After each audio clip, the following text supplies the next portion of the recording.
Welcome everyone. Next class में directive principle किया था अपन ने जो है प्रीवियस क्लास के अंदर।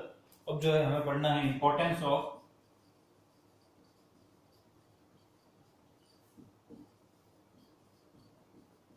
Directive principles. ठीक है, अब इंपॉर्टेंस की बात करूं मैं तो जब तक या जो चीज मैंने समझाई है, ठीक है ना, उसी से अंडरस्टूड हो जाता है कि इसकी इंपॉर्टेंस क्या है। वो मैंने पूरा डिटेल में समझाया है। फिर भी जो है आपके सेटिस्फेक्शन के लिए पेज नंबर 151 राइट साइड में जो लिखा हुआ है इंपॉर्टेंस ऑफ डायरेक्टिव प्रिंसिपल्स, इसका जो है पॉइंट वाइज इसको एक बार स्टडी कर लेते हैं। स्टडी करें उससे पहले मैं आपको एक बात बताना चाहूंगा कि वीडियो जो है जो अपलोड होती है ये रेगुलर नहीं हो पाती है। अगर आपको ऐसा कोई प्रॉब्लम है तो मुझे बता देना। रेगुलर थोड़ा सा अभी डिफिकल्ट है क्योंकि मुझे 8, 9, 10 और जो 10th के अभी एग्जाम होने हैं बोर्ड के सोशल स्टडीज के, तो उनके भी कुछ डाउट होते हैं, तो उनकी भी वीडियोस मेरे को बनानी पड़ती है। ठीक है ना, तो वो मेरे लिए थोड़ा सा हेक्टिक शेड्यूल हो जाता है। पूरे दिन वीडियो फिर अपलोड में बहुत टाइम लग जाता है, तो वो एक चीज है। फिर भी आपको कोई प्रॉब्लम हो तो आप मुझे बता सकते हैं कि सर ये इशू है। डरने की कोई बात नहीं है। अगर कोई झिझक के कारण अगर कोई मैसेज या ग्रुप में बता नहीं पा रहा है तो ऐसा ना करें, आप मुझे बता दें, पूछ सकते हैं, इसमें कोई इशू बड़ी बात नहीं है। और ग्रुप में जो है अब कितने लोग रह गए हैं, 3-4 लोग रह गए हैं तो रह गए हैं, उनका कुछ नहीं हो सकता है। अभी तो मेरी वीडियोस जो है वो 24 आवर्स के लिए अवेलेबल रहती है, और अगर मैं 3-4 वीडियोस डालता हूँ तो 48 आवर्स के लिए भी मैं उसको रख देता हूँ, 1 या 2 दिन के लिए। उसके बाद मैं उसको प्राइवेट कर देता हूँ फिर से, जो मेरे कंट्रोल में रहती है। फिर भी अगर किसी को कोई वीडियो चाहिए और उनको समझ में नहीं आ रहा तो आप जो क्या कर सकते हैं मुझे बता देना, उनको मैं पब्लिक कर दूंगा फिर से आपके लिए, जो है आप उसको फिर से देख लेना। और टाइम वेस्ट नहीं करते हुए चलो अपने टॉपिक भी चलते हैं। यही बात थी, ठीक है। और अभी तो इसी प्रोसेस के हिसाब से चलते रहेंगे। मई में देखते हैं कि रेगुलरली जो है पर डे जो है 1 आवर की क्लास जो है हम रखें, 1 आवर या अराउंड 1 आवर 10 मिनट्स के अराउंड जो है हम क्लास का रखें शेड्यूल, ताकि क्या कोर्स हमारा चलता रहे। और वैसे हम आगे ही चल रहे हैं, ऐसा नहीं है। फिर भी जो है आपको लगे तो आप मुझे कोई भी प्रॉब्लम बता देना। बाकी देखो अब स्कूल खुलेगी क्या है, कोरोना वोरोना का जो भी मामला है, देखते हैं क्या होता है। चलिए Directive principles are very important from the practical and constitutional point of view. Their importance can be described under the following heads. ठीक है, उनकी इंपॉर्टेंस जो है हम कैसे समझ सकते हैं इसमें देखते हैं।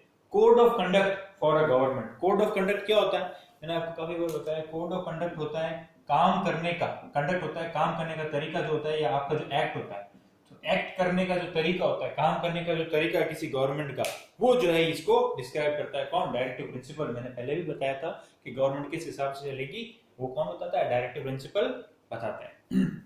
Although directive principle cannot be made binding by the judiciary, yet they have the backing of public opinion. Therefore, a government accountable to public cannot dare ignore them. ठीक है, वैसे तो ये जो डायरेक्टिव प्रिंसिपल जो है आपके नॉन जस्टिसिएबल है, मतलब कि ये जो है कोर्ट में ऐसे नहीं कर सकते कि हमको ये डायरेक्टिव प्रिंसिपल सारे मिले नहीं। फिर भी जो है अगर पब्लिक मेजोरिटी से अगर सेलेक्ट या चूज होकर कोई गवर्नमेंट बनी है मेजोरिटी के साथ, उसका ये हमेशा पूरी ड्यूटी रहती है कि वो क्या करे, ज्यादा से ज्यादा डायरेक्टिव प्रिंसिपल्स को जो है इंक्लूड करके जो नई पॉलिसीज बना रहे हैं उनमें इंप्लीमेंट करने की कोशिश करे। डायरेक्ट प्रिंसिपल आपने देखा हर आदमी के लिए हर एंगल से जो है सुटेबल है। पूरा इसमें डिस्क्राइब कर दिया कि किसी को भी पीछे नहीं छोड़ के पब्लिक वेलफेयर के लिए क्या क्या काम होने चाहिए, वो सारे इसके अंदर आपके इंक्लूड हो जा रहे हैं। तो गवर्नमेंट ट्राई हमेशा ये करती है कि जो है ज्यादा से ज्यादा प्रिंसिपल जो है किसी न किसी एक्ट में डाल दिए जाए। ठीक है, इग्नोर डेयर मतलब कि कोई ऐसे वो क्या कह सकता है, साहस नहीं करता इसको इग्नोर करने का। जनरली गवर्नमेंट ये ट्राई करती है सबको करे। The outline of a welfare state, और ये क्या बनाती है, एक वेलफेयर स्टेट कैसा होगा। आउटलाइन क्या होता है किसी भी चीज की, जैसे ये बोर्ड है, इसका जो बाहर का ये जो है बाउंड्री वो होती है आउटलाइन। तो ये खाका पेश करता है, ये जो है आपको बता देता है कि कैसी गवर्नमेंट होगी, कैसे पब्लिक वेलफेयर होगा, किस तरह से जो है इंडिया या सॉरी कंट्री चलेगी। Dr. Ambedkar said in the Constituent Assembly that the aim of Constitution is not only to provide for a political democracy. ठीक है, ऐसी डेमोक्रेसी नहीं देनी है जहां पे सिर्फ जो है वोट हो रहे हैं और लोग पार्टिसिपेट कर पा रहे हैं, ठीक है, किसी को कोई इशू नहीं आ रहा। उसके साथ साथ जो है सोशल और इकोनॉमिक डेमोक्रेसी भी देनी है, जहां पे लोगों को पूरी फ्रीडम हो अपने इकोनॉमिक मैटर्स जो है उनको सॉल्व करने का, उनके लिए इजीनेस होने का, और साथ ही साथ जो है सोसाइटी में भी जो डेमोक्रेसी होनी चाहिए, सभी लोग साथ में रहें। but also to establish such a welfare state that has social and economic democracy। वो बात इन्होंने बोली है, पॉलिटिकल के साथ साथ जो है सोशल और इकोनॉमिक डेमोक्रेसी भी होनी चाहिए। ठीक है, सोशल पॉलिटिकल इकोनॉमिक डेमोक्रेसी कैसी होती है मैं प्रीएम्बल में बता चुका हूँ, एग्जांपल भी हर बार में दे चुका हूँ, फिर से रिपीट करने से कोई सेंस नहीं है। These principles try to realize these ideas, और ये प्रिंसिपल कौन से, डायरेक्टिव प्रिंसिपल, ये ट्राई करते हैं कि ये जो भी हमारे डेमोक्रेसी के जो है सोशल इकोनॉमिक और पॉलिटिकल व्यूज जो है वो ज्यादा से ज्यादा इंप्लीमेंट हो, पूरा पूरा प्रीएम्बल आ सके वेलफेयर के लिए, पब्लिक वेलफेयर के लिए, इसलिए जो है हम क्या करें, इनको इंक्लूड करने की कोशिश करें।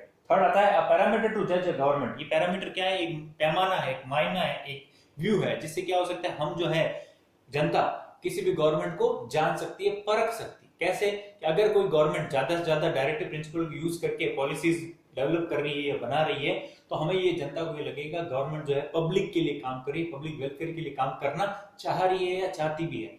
और अगर कोई गवर्नमेंट इन सबको इग्नोर करके अपने हिसाब से प्लान बना रही है, इनको फॉलो नहीं कर रही है, तो हमें ये जान जाना चाहिए कि गवर्नमेंट जो क्या है, डेस्पोटिक या डिक्टेटरशिप गवर्नमेंट है, जो क्या चाहती है, अपनी मोनोपोली चाहती है, जनता की बिल्कुल भी नहीं सुनना चाहती है। ठीक है, चलिए directive principles are parameters to जज द सक्सेस और failure of a government as a government of the people. वही बात कही, पीपल जो है ये जानेंगे ये सक्सेसफुल रहेगी 5 साल या फेल होगी, इसको लोगों को पता चल जाता है। क्यों? क्योंकि अगर वो डीपीएसपी को फॉलो कर रहे हैं या नहीं कर रहे हैं। We can evaluate different works done by a government with the help of these principle, और हम इवैल्यूएट कर सकते हैं गवर्नमेंट ने कैसा परफॉर्म किया है या कैसा परफॉर्म करने वाली है। फिर क्या है, helpful in implementing the constitution। Directive principles are fundamental to the government of the country। It means that all the power that are responsible for the administration of the country shall be directed by these principles। ठीक है, अब constitution को implement easily कैसे होगा, constitution जो है आपका वो इजीली इम्प्लीमेंट कैसे हो पाएगा कि अगर गवर्नमेंट जो है सारे फंडामेंटल राइट्स, डीपीएसपीस, ड्यूटीज, इनको फॉलो करे, इनको अप्रोप्रिएट फॉलो करे और पब्लिक के भलाई के लिए, अपने फ्यूचर के लिए सस्टेनेबल डेवलपमेंट का प्रोसेस स्टार्ट करे। सस्टेनेबल डेवलपमेंट क्या होता है? सस्टेनेबल डेवलपमेंट किसी को पता है? सस्टेनेबल डेवलपमेंट मतलब ऐसा डेवलपमेंट जिसमें क्या हो, हम रिसोर्सेज जो होते हैं, कौन से resources, natural resources, natural resources का इस तरह यूज करें। नेचुरल रिसोर्सेज क्या हो गया, mines, material, agriculture, air, petrol, diesel, ये जो सारी चीजें होती है जो नेचर से हमें मिलती है, इनका इस तरह से यूज करें, इस तरह से यूज करें कि जो अभी प्रेजेंट जो भी चल रहा है 2020, इसमें तो सारी जो है, इसमें तो जो है हमारा सबका जो है बेनिफिट हो ही हो, हम सबका जो इच्छा है, भाई पेट्रोल मिलना चाहिए, वो सब चीज तो मिले, साथ ही साथ इस तरह से यूज करना ऑप्टिमम, मतलब कि इस तरह से यूज करना कि आगे आने वाले 2040 हो या 2060 हो, वहां तक भी चीजें रहे, वहां तक भी ये जो नेचुरल रिसोर्सेज जो है रहे। किस तरह कि भाई एयर जो है अगर आप सारी यहाँ पे पॉल्यूटेड कर दोगे तो 20 साल बाद जो जनरेशन आएगी उसको कितनी गंदी एयर मिलेगी, उसके 20 साल बाद जो जनरेशन आएगी उसको कितनी गंदी मिलेगी। तो इसका यूज करने के लिए गवर्नमेंट क्या करती है, भैया रोक तो नहीं सकते हैं लोगों को सांस लेने से, या कोई फैक्ट्री वगैरह तो रोक नहीं सकते हैं, तो गवर्नमेंट क्या करती है, ज्यादा से ज्यादा पेड़ को उगाती है ताकि उसमें ग्रीनरी रहे और जो है इन्वायरमेंट को कम हो। पेट्रोल के लिए क्या करते हैं हम, भाई पेट्रोल तो लिमिटेड है, अब कितना भी आप यूज करो अभी, ठीक है, आगे रहे या नहीं इसकी गारंटी नहीं, तो हम क्या करें, अल्टरनेटिव सोर्सेज, बायोडीजल यूज में लेके आते हैं, सीएनजी गैस यूज में लेके आते हैं, उसका अल्टरनेटिव बना रहे हैं ताकि क्या हो, सस्टेनेबल डेवलपमेंट हो सके। कि यहाँ पर जो है, या आप इसका बेस्ट एग्जांपल देख सकते हो, अपनी जो किचन होती है उसके अंदर हमारे जो पेरेंट्स या मदर जो होती है वो क्या करती है, इस तरह से यूज करती है कि भाई जो है आज भी यूज में आ जाए और 2 दिन बाद भी जो है चीजें रह जाए, तो मिक्स करके किस तरह जो वेजिटेबल वगैरह जो भी है वो बना लेती है। ये हो कहलाता है ऑप्टिमम यूज, सोच समझ के, समझदारी से जो यूज होता है वो कहलाता है ऑप्टिमम या सस्टेनेबल डेवलपमेंट। ठीक है ना, चलो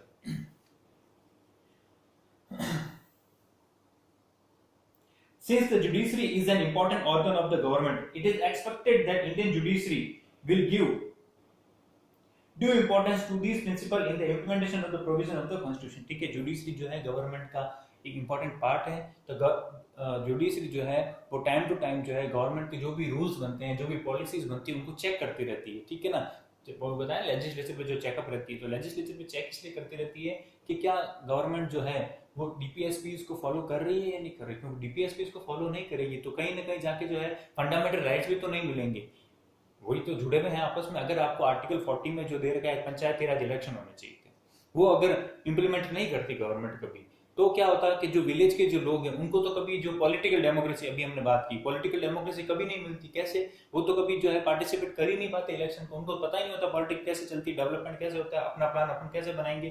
तो वो चीज देखते हुए हमने क्या किया, आर्टिकल 40 को जो है इंप्लीमेंट किया, 73rd 74 कॉन्स्टिट्यूशन अमेंडमेंट किया और हमने पंचायती राज सिस्टम को लागू किया, इंप्लीमेंट किया। ठीक है ना? उससे क्या हुआ कि लोगों को भी जो है पॉलिटिकल डेमोक्रेसी मिली विलेज या रूट लेवल तक। ठीक है, तो जुडिशरी जो है वो हमेशा चेक करती रहती है पेपर्स में वगैरह में या पीआईएल के थ्रू कि भाई कहीं ना कहीं जो है सबको डीपीएसपी फंडामेंटल राइट जो है मिलती नहीं मिलती। अब डीपीएसपी और फंडामेंटल राइट जो है वो आपस में जुड़े हुए, डीपीएसपी और फंडामेंटल राइट जो है वो आपस में जुड़े हुए। इसका टॉपिक जो है आगे भी है और इसका एक क्वेश्चन भी दिया हुआ है, इंपॉर्टेंट क्वेश्चन भी है इस बुक के अंदर, इंपॉर्टेंट क्वेश्चन बनता है। और मैं तो कहूँ आपके जो काफी आईएएस के एग्जाम होते हैं मेंस के और प्रेजेंट जो आरएस का एग्जाम होता है उसके अंदर भी क्वेश्चन आया था कि जो फंडामेंटल राइट्स है और डीपीएसपी जो है वो कैसे एक दूसरे से जुड़े हुए हैं। ठीक है, क्वेश्चन तो शायद ऐसे था कि जो डीपीएसपी जो है वो फंडामेंटल ड्यूटीज के लिए एक प्लेटफॉर्म है।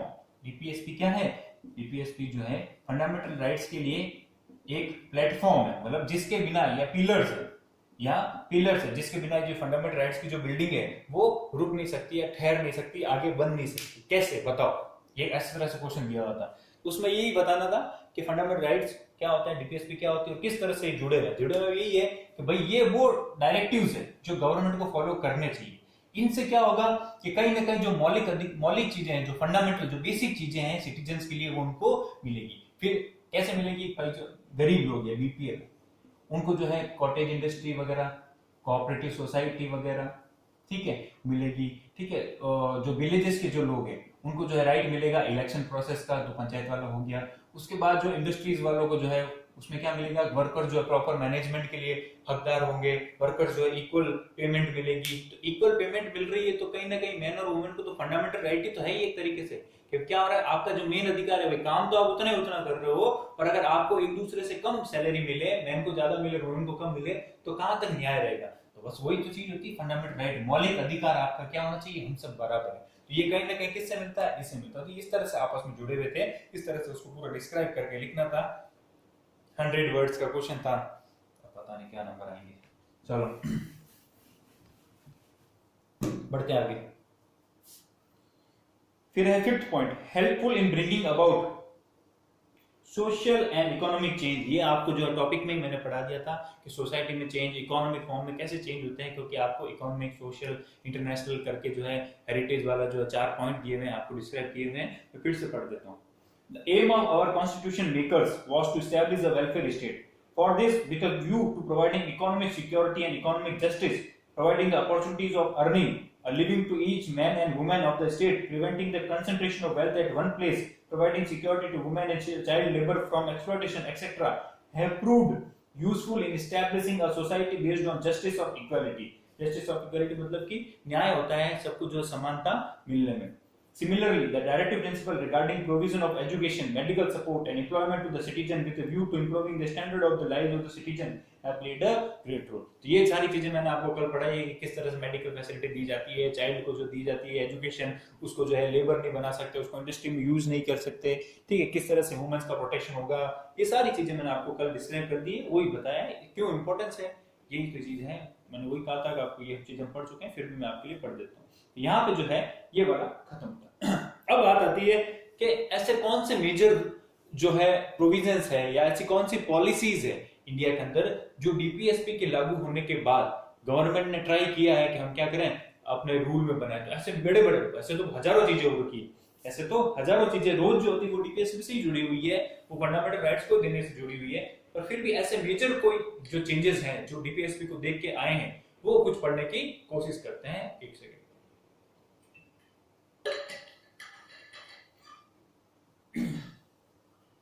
फर्स्ट आता है लैंड रिफॉर्म।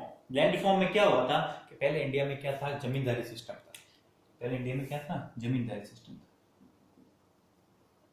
जमींदार के पास जो है बहुत सी जमीन हुआ करती थी और उस पर जो है मजदूर जो है बेचारे काम करते थे, उनको पेमेंट भी इतना फिक्स मिलता था। पूरा काम करने के बाद उसको सिर्फ मजदूरी मिलती थी, उसकी बेचारे की खुद की कमी जमीन वगैरह हुआ ही नहीं करती थी, हो ही नहीं पाती थी। इसको देखते हुए गवर्नमेंट जो है लैंड में रिफॉर्म लेके आई, चेंज लेके आई। कैसे कि जो एक्सेस, जिसको सीलिंग बोलते हैं, आपको पता होगा, सुना होगा कभी, क्या जिस जमींदार के पास या जिन किसान के पास एक फिक्स क्वांटिटी से मान लो 100 बीघा हो गई, मान लो एग्जांपल बता 100 बीघा हो गई और किसी मिनिमम होनी चाहिए, और किसी के पास जो 1000 बीघा है, 1500 है बीघा, 200 बीघा, 500 बीघा, तो ये तो एक्सेस ही है इस पे, तो इसके लिए तो एक्सेस है, इसके लिए तो ये काम की है नहीं। तो गवर्नमेंट ने क्या सबको इक्वलिटी देने के लिए क्या किया कि जो भी जमीन जो है जिसके पास भी 100 से ज्यादा है वो सब किसकी हो जाएगी, अब गवर्नमेंट की हो जाएगी। ये गवर्नमेंट ने निकाल दिया सोशल इक्वालिटी को लाने के लिए एक नया नियम जो कि डीपीएसपी से जुड़ा होता है। और जो जमीन एक्स्ट्रा आएगी उसको गवर्नमेंट क्या करेगी, जो सालों से उस जमीन पे जो है किसान काम कर रहे हैं उनको इक्वली बांट देगी, 20-20 बीघा या 10-10 बीघा या 5 बीघा उनके फैमिली के हिसाब से, ताकि उनकी लाइफ जो है हमेशा चलती रहे, वो भी जो है इक्वल हो सके। ठीक है, इस तरह से तो क्या होगा कि भाई एक तरफ तो आदमी एक सब जमीन लेके बैठ जाएगा, बेचारे वाले मजदूर ही रह जाएंगे, तो इक्वलिटी कैसे आएगी। तो जबरदस्ती कहो या कैसे भी कहो, इक्वलिटी लाने के लिए जो है गवर्नमेंट ने इस तरह का एक डिसीजन लिया। Before independence farmers were victims of exploitation through zamindari system and jagirdari system, but after the implementation of the right of the farmer actually plugging the land as per the land reform in 1951 under 9th schedule of the constitution, farmers get security। ठीक है, land reform act है 1951 का, just independence के बाद उन्होंने लागू कर दिया। उसका 9th शेड्यूल जो है, 9th जो सेक्शन है उसके अंदर ये लिखा हुआ है कि जिसके पास भी एक्सेस जमीन है वो किनको मिल जाएगी, उस जमीन के ऊपर, जैसे कि 1000 बीघा के ऊपर किसी के पास जमीन थी, उस जमीन पे बहुत से लोग काम कर रहे थे, मान लो काम कर रहे थे 40 से 50 लोग काम कर रहे थे, तो एक जने को या जमींदार को बोला आपके पास 100 बीघा जमीन रहेगी, उस पे आपकी हक रहेगा पूरा, बाकी जो आपकी 900 बीघा है वो किस में डिस्ट्रीब्यूट हो जाएगी, इनके अंदर डिस्ट्रीब्यूट हो जाएगी। और कोई है तो गांव में अगर और कोई है तो उनको भी ऐड करके जो है डिस्ट्रीब्यूट कर देंगे इक्वली, ताकि क्या हो सबका भला हो सके। अब कितना इक्वली वो डिपेंड करता था हर एक पटवारी की रिपोर्ट पे, रेवेन्यू रिपोर्ट, उसके डिटेल में हमें नहीं जाना है। चाहो तो लैंड रिफॉर्म एक्ट 1951 का उसको डाउनलोड करके पढ़ लेना, कोई सेंस बनता नहीं। चलिए आगे। तो सबसे बड़ा एग्जांपल तो यही रहा, तो सीधा जो 1951 में ही हो गया था। उसके बाद जो सबसे मेजर था वो था Panchayati Raj, gram panchayat, municipal corporation, local self government. ये जो चीज दी गवर्नमेंट ने, ये बहुत ही कह सकते हैं एक चेंजिंग पॉइंट था पूरी इंडियन डेमोक्रेसी का, जहां पे जो पॉलिटिक्स है जो सेंट्रल से निकल के कहां तक पहुंच गई थी, गांवों तक पहुंच गई थी। अब गांवों में भी सबको पता होता है कि किस पार्टी को वोट देना है, पंचायत में क्या होगा, प्रधान कौन बनेगा, वार्ड का पंच क्या बनेगा, किस तरह से डेवलपमेंट होता है, मनरेगा क्या होता है। ठीक है, और एक्चुअली हो गया गांव के पास भी पैसा जाने लग गया। आपको बताओ तो पंचायत में, हर पंचायत के पास पैसा दिया जाता है गवर्नमेंट की तरफ से कि ये लो और खर्च करो। खर्च किस लिए करो, डेवलपमेंट के लिए। कोई नदी बनानी हो, कोई नाला बनाना हो, कोई पॉन्ड बनाना हो, किसी की दीवार बनानी हो, कोई स्कूल बनानी हो, तो आप जो है हर साल के लिए फंड दिए जाते हैं, आप फंड लो और अपना डेवलपमेंट का काम करो। तो देखो, एक तो पैसा ऊपर से नीचे तक आने में टाइम लगता था, और एक सीधा हमने क्या किया, पंचायती राज के थ्रू पैसा डायरेक्ट देना स्टार्ट कर दिया, जिससे आपको जो अच्छा लगे आपकी गांव की जो पंचायत की रिकमेंडेशन पे या रजामंदी पर जो है आप वो काम करवा सकते हो। तो कितना फायदा हो गया। ये जो सेकंड जो पॉइंट है पंचायती राज वाला, लोकल सेल्फ जो है सिटीज के अंदर म्युनिसिपल कॉर्पोरेशन, नगर निगम वाला जो प्रोसेस है, ये बहुत ही अच्छा काम किया। Directive principle advise the establishment of gram panchayat and giving them the status of units of local self government. On October 2nd, 1959 Panchayati Raj system was implemented in the entire nation. ये जो system था वो तो 2 अक्टूबर 1959 को नागौर के बगदरी गांव है, सबसे पहले राजस्थान में स्टार्ट किया गया था। जवाहरलाल नेहरू आए थे इनॉग्रेशन करने के लिए, वहां पे जो है उस वक्त तक डीपीएसपी में था, उस वक्त तक तो क्या था, डीपीएसपी में था, और फिक्स नहीं था कि पूरे इंडिया में लागू होगा, ऐसा नहीं था पूरे इंडिया में लागू होगा। इसमें इतना ही था कि जिनको लागू करना, इंप्लीमेंट करना है वो कर सकते हैं। पर जो 73rd और 74th अमेंडमेंट हुआ, 73rd और 74th अमेंडमेंट हुआ 90s में, 1990s के आसपास, उसमें ये कहा गया कि नहीं, पूरे इंडिया में हर गांव में अब पंचायत कंपलसरी, पहले कंपलसरी नहीं थी, अब कंपलसरी। पहले कब, 1959 में नागौर वाला जो प्रोसेस हुआ था उसमें कंपलसरी नहीं थी, लोग अपनी इच्छा से विलेज में बना सकते थे और गवर्नमेंट चाहे उनको एड भी दे सकती थी चाहे तो अब कंपलसरी हो गया था कि भाई वो बनाना ही पड़ेगा। तो पंचायत राज वाज प्रोवाइडेड कॉन्स्टिट्यूशनल स्टेटस। पहले कॉन्स्टिट्यूशन के स्टेटस नहीं था, पहले एक लॉ था, पहले एक लॉ था, अलग था कानून। इस कानून को जो है एक्ट बनाकर कॉन्स्टिट्यूशन अपनी उस किताब के अंदर डालना, कब डाला गया, 73rd और 74th चेंज करके, अमेंडमेंट करके जो नया रूल आया था उसके हिसाब से। ठीक है, हाँ, similarly by the 74th constitution amendment local self government in urban area, urban कौन सा, शहर के जो एरिया है, जो म्युनिसिपल कॉर्पोरेशन, नगर निगम वगैरह, ये भी कब आया, 74th अमेंडमेंट से areas have been empowered, empowered मतलब कि उनको एक क्या पावर मिला है, इनको एक सपोर्ट मिला है, ठीक है, लागू हुआ। फिर आता है 5 ईयर प्लान्स। पहले आपको पता हो तो 1950s के आसपास जो है 5 ईयर प्लान बना कर देते, मतलब कि आगे आने वाले 5 सालों में हम क्या करेंगे, कितना पैसा एलोकेट करेंगे, कौन सी चीज में एलोकेट करेंगे, किस पे ध्यान रखेंगे, इंडस्ट्रीज को बढ़ाएंगे, एग्रीकल्चर को बढ़ाएंगे, सर्विसेज को बढ़ाएंगे, गाँव में देंगे, किस तरह से जो है डेवलपमेंट होगा, ये सारी चीजें जो है 5 ईयर प्लान बना करते थे। 12 5 ईयर प्लान बने थे। जो लास्ट वाला था वो 2012 से 2017 तक 5 साल के लिए चला था। उसके बाद जो है प्लानिंग कमीशन जो बना था, जो नेहरू गवर्नमेंट ने बनाया था, उसको जो है एंड करके प्रेजेंट जो गवर्नमेंट है नरेंद्र मोदी वाली, उन्होंने फर्स्ट अपने कार्यकाल के अंदर जो क्या किया, उन्होंने इस प्लानिंग कमीशन को खत्म कर दिया और एक नया नीति आयोग बना दिया। नीति आयोग भी सेम काम करता है। पहले योजनाएं जो थी वो 5 साल के लिए बनती थी, अब योजनाएं जो है 15 साल, 7 साल और 3 साल इनके हिसाब से बनती है, ठीक है। ये तो होती लॉन्ग, ये होती मिडिल और ये होती है छोटी, जिसमें जो है चेंजेस होते रहते हैं। पहले हम 3 साल का टारगेट फिक्स करते हैं, उसमें कितना हमने एक्वायर किया, उसके बाद में 7 साल का टारगेट करते हैं, उसके 15 साल, इस हिसाब से प्लानिंग चलती है। नीति आयोग जो है आपने पढ़ा होगा, नहीं होता अपने इस बुक के अंदर भी है, पार्ट ए के अंदर, उस वक्त मैं आपको बता दूंगा। चलिए, for the economic progress of the country planning system was adopted. For this, a structure of the economic development was prepared by forming a planning commission, ठीक है। कंट्री के इकोनॉमिक प्रोग्रेस के लिए, पैसा के लिए प्लानिंग कमीशन क्या करता था, पैसा एलोकेट करता था हर जगह पे, हर गांव पे आप जो अपना डेवलपमेंट कर सको, उसके लिए स्टार्ट किया गया था, ठीक है। Till now 11 5-year plans have been implemented. The present 5-year plan is being run since 1st April 2012. ये उस वक्त की बात कर रहा है। टिल नाउ मतलब कि 2012 से तक जो है 11 आ चुके थे और 1 अप्रैल 2012 से लेके जो 12वां स्टार्ट हो गया था, जो कि 2017 में खत्म भी हो चुका है, ये थोड़ा पुराना जीर है। After planning the implementation of different program regarding agriculture, water resources, animal breed improvement, energy, industry, transportation, labour, residence, security, scientific research etcetera is being done. पूरे कंट्री में डिफरेंट रिसर्च के लिए, डिफरेंट फील्ड के लिए, जो मैंने अभी आपको बताया, उनके लिए किसको कहां कितना पैसा देना है, इसके लिए एक प्लानिंग कमीशन बना हुआ था, इसको अब चेंज करके नीति आयोग कर दिया गया, ठीक है ना। चलिए, 4th पॉइंट क्या है, welfare of weaker section with a view to raising the standard of life. Special provisions have been made in the constitution for the welfare of scheduled caste and scheduled tribes and backward classes. Scheduled caste, scheduled tribe, backward classes के आगे बढ़ाने के लिए जो है इनको नई चीजें, इनको सपोर्ट किया गया है, जो कि डीपीएसपी में लिखा हुआ है। उनको कॉन्स्टिट्यूशनल स्टेटस भी दिया हुआ है, आर्टिकल 15, आर्टिकल 16 में जो रिजर्वेशन जिसको कहते हैं वो स्टार्ट किया हुआ है। भाई आप जो है आराम से, तो रिजर्वेशन जो है वो एक बहुत बड़ी चीज है, डीपीएसपी के अंदर आता था, जिसको फंडामेंटल भी बना दिया गया है। The period of reservation in the representative institution has been increased till 25th January 2020, मतलब 25 जनवरी 2020 तक जो है वो बढ़ा दिया गया था। जैसा कि आपको याद आ रहा हो या मैंने बताया भी था कि 1950 में जब इंप्लीमेंट किया गया था रिजर्वेशन SC ST के लिए, सिर्फ SC ST के लिए, तब कहा गया था इसको 10 साल के लिए लागू कर रहे हैं। फिर 1960, फिर 1970, इस तरह से बढ़ते बढ़ते जो 2010 में जो अमेंडमेंट हुआ था, 95th अमेंडमेंट हुआ था 2010 में, इसमें यह कहा गया था कि अब बढ़ा रहे हम जनवरी 2020 तक, मतलब कि रिजर्वेशन 10 साल के लिए और बढ़ेगी। अभी फिलहाल 25 जनवरी को एक और हुआ है, 104th लेटेस्ट अमेंडमेंट, यही है इंडिया में अमेंडमेंट हुआ है।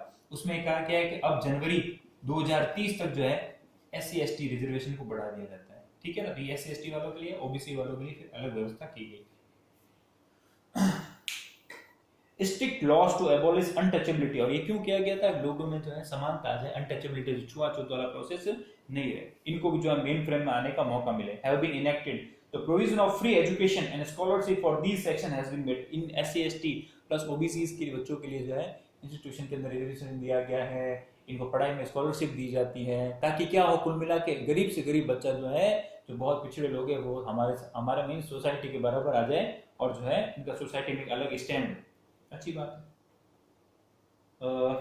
हाँ, having formed the 7-member National Commission for Scheduled Caste and Scheduled Tribe by the 65th Constitutional Amendment, it has been given constitutional status, ठीक है। और इन्हीं को रक्षा करने के लिए, सिक्योरिटी के लिए एक 65th अमेंडमेंट भी हुआ था। उसमें क्या हुआ था कि SC ST के जो और कमीशन थे, कमीशन मतलब कि जो ग्रुप थे, जो कि पूरे कंट्री के अंदर, भाई इनके भी तो ग्रुप होंगे, वो ध्यान रखते थे कि भाई गवर्नमेंट के होते थे, ध्यान रखते थे कि भाई कितना फायदा मिल रहा है, नहीं मिल रहा है, क्या रिजर्वेशन बढ़ाना है कि क्या करना है, इनको पैसे प्रोवाइड करना है, कमीशन था। उसको 65th अमेंडमेंट जो कंट्री के अंदर कॉन्स्टिट्यूशन में हुआ था उसके टाइम में क्या दे दिया, कॉन्स्टिट्यूशनल स्टेटस दे दिया। मतलब कि अब इनकी जो भी बात होती थी वो सारी किसमें लिख दी, कॉन्स्टिट्यूशन में लिख दी गई कि नहीं, इनको जो है सपोर्ट किसका है, कॉन्स्टिट्यूशन का। कॉन्स्टिट्यूशन ये कहता है कि जो है ज्यादा से ज्यादा फायदा होना चाहिए, ज्यादा से ज्यादा जो है इक्वलिटी आनी चाहिए, ज्यादा से ज्यादा जो है वो आनी चाहिए। अब कोई पूछेगा सर कॉन्स्टिट्यूशन में देने से फायदा क्या हुआ है, ये भी रख देते तो भी बात तो वही हो रही थी। हाँ, बात तो वही हो रही थी, पर कॉन्स्टिट्यूशन में देने से क्या हो जाता है, गारंटी हो जाती है कि इनके साथ जो है आगे चल के कोई अन्याय नहीं होगा। अगर लोकली होता ही, अगर कॉन्स्टिट्यूशनल नहीं होता इसको तो गवर्नमेंट, जो भी गवर्नमेंट आती वो तो इसको हाथ हटा सकती थी। कोई भी अगर गवर्नमेंट आती जिसको रिजर्वेशन पसंद नहीं था वो इसको मेजोरिटी में आके हटा देती, नहीं इसकी कोई जरूरत नहीं। पर अब कॉन्स्टिट्यूशनल स्टेटस देने से क्या हो गया है, इसको हटाने के लिए आपको 2/3 मेजोरिटी चाहिए, आपको कॉन्स्टिट्यूशन में अमेंडमेंट करना पड़ेगा। आप इस कमीशन को हटा नहीं सकते, रिजर्वेशन आप हटा नहीं सकते, ठीक है। कोई भी गवर्नमेंट चाहे कितनी मेजोरिटी, उसको पहले जो है बिल पेश करना पड़ेगा कि नहीं हम इसको हटाना चाह रहे हैं, पूरा वोटिंग सिस्टम होगा, इतनी माथापड़ी होगी। इसलिए इसको क्या कर दिया, एक सेफ्टी कर दी, इसको कॉन्स्टिट्यूशन स्टेटस दे दिया ताकि इसको कोई आसानी से हटा ना दे जो भी रिजर्वेशन का प्रोसेस। चलिए, The commission will be able to investigate the cases of exploitation of the people of this section। और ये कमीशन जो है वो क्या करता है, पूरे इंडिया में एससीज और एसटीज के साथ अगर कोई एक्सप्लॉइटेशन हो जाता है, अगर कोई भेदभाव हो जाता है और इसकी शिकायत आती है तो कॉन्स्टिट्यूशन कमीशन जो है इसको चेक करता है और उनको जेल भी हो सकती है जिन्होंने इसके साथ एससी एसटीज वालों के साथ जो ऐसा कोई प्रॉब्लम कर दिया तो। With the view to empowering women, 30% post has been reserved for women in the Panchayati Raj institution and in the urban local self-government by 73rd and 74th Constitution Amendment। 73rd 74 amendment जो हुआ था जिसमें पंचायती राज को constitutional status दिया था, ठीक है। अब आपको आंसर मिल गया होगा, हर चीज को कॉन्स्टिट्यूशनल स्टेटस क्यों देने की कोशिश कर रहे हैं, ताकि उसको इजीली जो है हटा नहीं सके। तो वुमेन्स को भी जो है 30% रिजर्वेशन दिया गया है किसमें, पंचायती में जो इलेक्शन होता है। आपने देखा होगा गांव में जो सीट होती है, कभी जनरल के लिए होती है, कभी जनरल वुमेन के लिए होती है, कभी ओबीसी वुमेन के लिए, वो एक रोस्टर चलता रहता है, लॉटरी चलती रहती है। 30% सीटें किसको मिलेगी, वुमेन्स को मिलेगी, ताकि वुमेन्स भी आगे आ सके। आपने कल ही डायरेक्टिव प्रिंसिपल में पढ़ा था कि वुमेन्स को आगे लाने के लिए सोशल वाले में वुमेन्स को आगे लाने के लिए गवर्नमेंट क्या करेगी, ट्राई करेगी। ऐसा ही लिखा हुआ था। वो ट्राई करने के लिए क्या कर दिया हमने, 73rd और 74 अमेंडमेंट किया और उसमें हमने ट्राई कर दिया कि भाई वुमेन्स को भी रिजर्वेशन दे दो ताकि आगे आ सके। तो यही है डीपीएसपी और ये है फंडामेंटल राइट, और यही है कि कॉन्स्टिट्यूशनल स्टेटस देने से किसी चीज को क्या फर्क पड़ जाता है। ये बेसिक चीज है, वो समझ में आनी चाहिए, अभी काम आएगी, आपके फ्यूचर में हमेशा काम आएगी। अगर आपको कहीं कोई क्वेश्चन पूछता है, ठीक है, तो आप वहां पे उसको पूरा डिस्क्राइब कर पाओगे, ये मामला है। तो बेसिक जो चीज है, हमारा पिलर जो है वो मजबूत होना चाहिए, ठीक है। चलो, फिर क्या है, सोशल सिक्योरिटी। फिर है आपके social security for the social upliftment of weaker section, programs like old age pension scheme, health insurance scheme, Mahatma Gandhi national rural employment guarantee act 2005 are being implemented at the national level, ठीक है। सामाजिक जो है security, मतलब कि लोगों को पैसा मिलता रहे, खाना मिलता रहे, उसके लिए जो डिफरेंट स्कीम्स जो है, ये स्कीम्स नोट कर लो। महात्मा गांधी जो नरेगा है, ठीक है। हेल्थ इंश्योरेंस है, लोगों को पेंशन मिलती है, हेल्थ इंश्योरेंस मिलता है, पूरा बूढ़े जो हो जाते हैं उनको भी पेंशन मिलती है। मैंने कल बताया था आपको पूरा किस तरह से क्या मिलता है, ठीक है। कैसे वुमेन्स को मैटरनिटी लीव मिलती है वगैरह वगैरह। जो ये सोशल सामाजिक जो है सुरक्षा बनी रहे, कोई भी भूखा ना मरे, आराम किसी की खराब ना हो, डिग्रेडेशन नहीं हो, उसके लिए जो है डिफरेंट स्कीम्स हैं। इनको आप अंडरलाइन कर लेना, आगे क्वेश्चन आएगा उसके अंदर लिखना पड़ेगा। फिर है nationalisation of big industries with a view to achieving the goal of economic equality, life insurance, transportation, coal, mining, tourism along with major banks have been nationalized, ठीक है। और लोगों के साथ कोई भेदभाव नहीं हो, तो जो बड़े बड़े बैंक थे उनको क्या किया, नेशनलाइज मतलब कि गवर्नमेंट के कंट्रोल में लेके आ जाना। बड़ी बड़ी इंडस्ट्रीज जो थी उसको गवर्नमेंट के कंट्रोल में लेके आ गए। गवर्नमेंट के कंट्रोल में आने से क्या होगा कि गवर्नमेंट क्या करेगी, सभी लोगों के भलाई के लिए काम करने की कोशिश करेगी। नेचुरल रिसोर्सेज को जो है जनता की सोशल सिक्योरिटी, जनता में जो इक्वलिटी के हिसाब से बांटेगी। पर अगर वही इंडस्ट्री जो है, कोल की इंडस्ट्री मान लो, अगर वो किसी प्राइवेट कंपनी वाले की हो जाती, अभी भी है पर जो मेजर है वो गवर्नमेंट के पास है, अगर वो हो जाती तो वो क्या करता, अपने फायदे का ज्यादा देखता, उसको क्या लेना देना कि भाई सिटीजन्स कहाँ जा रहे हैं, किनको मैनेजमेंट में काम मिल रहा है कि नहीं मिल रहा है, वुमेन मैन को बराबर है, चाइल्ड तो कोई काम नहीं कर रहा, उसको कोई मतलब नहीं, उसको मतलब अपने काम से।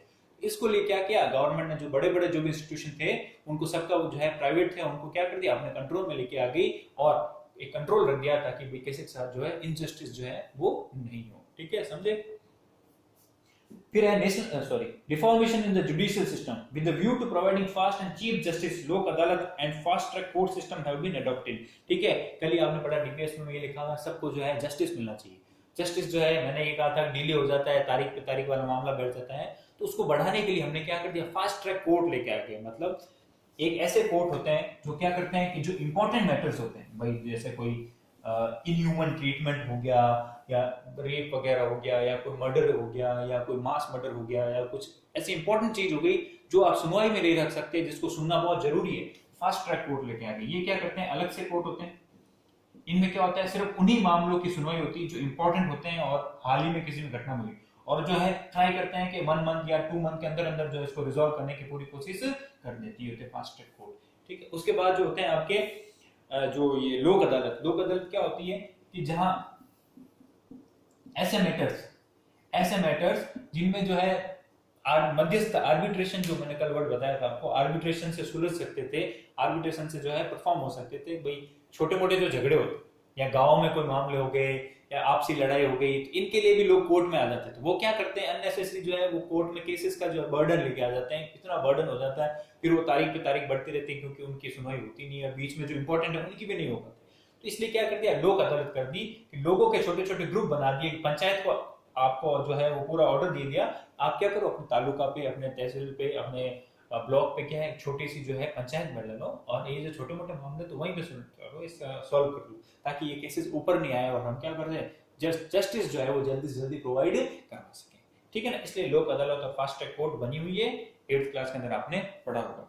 चलिए किधर गया, हाँ, the right to free and compulsory primary education. अब ये मैंने बता रहा आपको कि मैंने आपको कल ही बताया था 6 से लेकर 14 तक जो है एजुकेशन मिलना चाहिए, डायरेक्टिव प्रिंसिपल में लिखा हुआ था, और उसको जो है हमने 86 जो कॉन्स्टिट्यूशन अमेंडमेंट किया और आर्टिकल 21A हमने नया ऐड किया, जिसमें 16 to 14 वालों एज वालों को क्या मिलेगा, फ्री और कंपल्सरी एजुकेशन मिलेगा, और RTE वाला जो कॉन्सेप्ट है राइट टू एजुकेशन वाला, वो भी इसके अंदर ही मैंने आपको बता चुका हूँ, तो रिपीट करने से कोई सेंस मेरे को बनता नहीं है। नेक्स्ट पॉइंट पे चलता हूँ, change in the system of right to property. Right to property वाला जो मैंने आपको सबसे पहले फंडामेंटल राइट्स पढ़ाया था, तब कहा था पहले हमारे यहाँ पे 7 फंडामेंटल राइट्स थे, अब 6 हो गए।